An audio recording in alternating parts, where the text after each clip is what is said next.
दुनिया के अंदर अकेले सनातन धर्म है जिसने दुनिया की हर जाति, हर मत, हर मजहब, हर संप्रदाय के लोगों को उसकी विपत्ति के समय शरण देकर के संरक्षण दिया है, उसे फलने फूलने का एक अवसर दिया है। लेकिन क्या दुनिया के अंदर ऐसे ही हिंदुओं के साथ भी हो रहा है क्या? ऐसे ही हो रहा है क्या? आज बांग्लादेश में क्या हो रहा है? पाकिस्तान में क्या हुआ था? इससे पहले अफगानिस्तान में क्या हुआ था? मैं पूछना चाहता हूं उन लोगों से, कौन वे लोग थे जिन्होंने देश के अंदर सनातन धर्म से जुड़े हुए उन मान बिंदुओं को नष्ट करने का काम किया था, और क्यों किया था? उसके पीछे की नियत क्या थी? उसके पीछे की नियति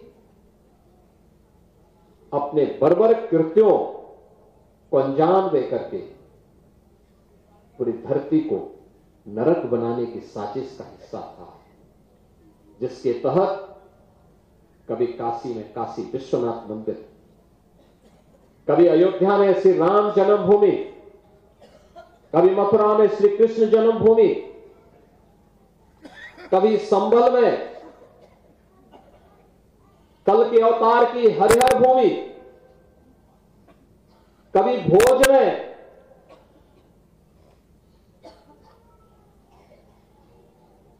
ज्ञान के अधिष्ठात्री देवी मां सरस्वती के पावन मंदिर को नष्ट किया जाता है, तोड़ा जाता है, अपवित्र किया जाता है।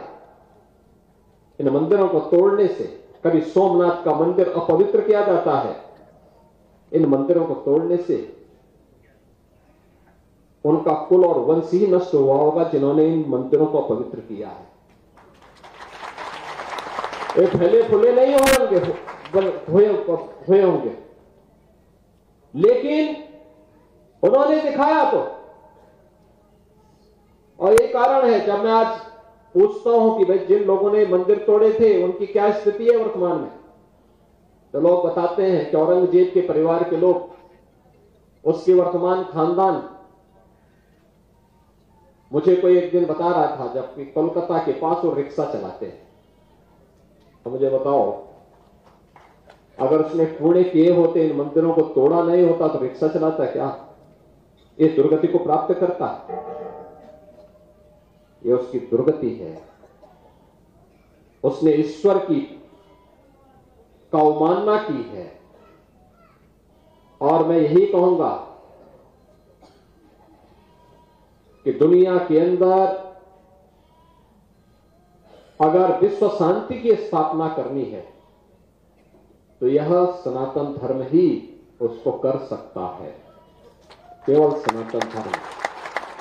और भारत के अंदर सनातन धर्म ही भारत का राष्ट्रीय धर्म है। भारत तब तक भारत है जब तक भारत के अंदर सनातन धर्म सुरक्षित है। और इसकी रक्षा के लिए, इसके संरक्षण के लिए हम सबको मिलकर के कार्य करना होगा। हर एक, यह शाश्वत धर्म है, सृष्टि के साथ चला हुआ धर्म है। हो सकता है किसी कालखंड में कुछ विसंगति आई हो, लेकिन विसंगति का परिमार्जन भी हमारे ऋषि मुनि संतों के माध्यम से समय समय पर महापुरुषों के द्वारा दिखाए गए मार्ग का अनुसरण करते हुए हम करेंगे। लेकिन कहीं भी हम इस विकृति के कारण, उस विसंगति के कारण आपसी उन फूट का, आपसी बंटवारे का, आपसी विभाजन के उन गलतियों का खामियाजा पूरे देश और पूरे धर्म को नहीं भुगतने देंगे। इस संकल्प के साथ हमें आगे बढ़ना पड़ेगा। जिन कारणों से देश को गुलाम होना पड़ा था, जिन कारणों से इस देश को गुलामी की बेड़ियों को जूझने के लिए, झेलने के लिए मजबूर होना पड़ा था, हमारे पवित्र धर्मस्थलों को अपमानित होना पड़ा था, वे फिर से न हो, ऐसी स्थिति पैदा हो, इसके लिए अभी से हर एक भारतवासी को तैयार होना होगा। और जब हम लोग दिलो दिमाग से इसके बारे में सोचेंगे तभी भारत भी सुरक्षित रहेगा, सनातन धर्म भी सुरक्षित रहेगा, आने वाली पीढ़ियां भी सुरक्षित रहेंगी।